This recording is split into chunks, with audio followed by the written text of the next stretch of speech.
ଗୋଟିଏ ପୁଅ ଆଉ ଗୋଟେ ଝିଅ ଦୁହେଁ ଭଲ ସାଙ୍ଗ ଥିଲେ। ହେଲେ ଝିଅଟି ପୁଅଟିକୁ ଭଲ ସାଙ୍ଗ ମାନୁଥିଲା। ପୁଅଟି ତାକୁ କେବଳ ସାଙ୍ଗ ଭାବୁଥିଲା। ଦୁହେଁ ପରସ୍ପର ସହିତ ଏସଏମଏସରେ ରାଜ କରୁଥିଲେ। ଗୋଟିଏ ଦିନ ରାତିରେ ଝିଅଟି ସେହି ପୁଅ ପାଖକୁ ଏସଏମଏସ୍ କଲା।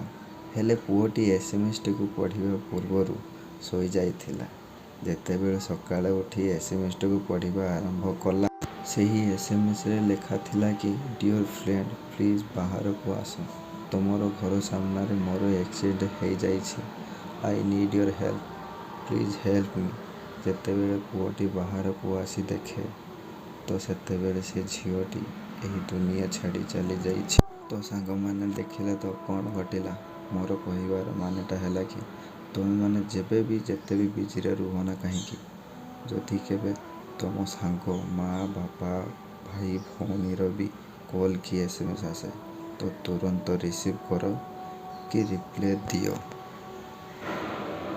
ତେଣୁ ସାଙ୍ଗମାନେ ଏହି ଏସଏମଏସଟିକୁ ଅଧିକରୁ ଅଧିକ ସେୟାର କରିବା ପାଇଁ ତୁମ ପାଖରେ ମୋର ରିକ୍ୱେଷ୍ଟ। ଜୟ ଜଗନ୍ନାଥ।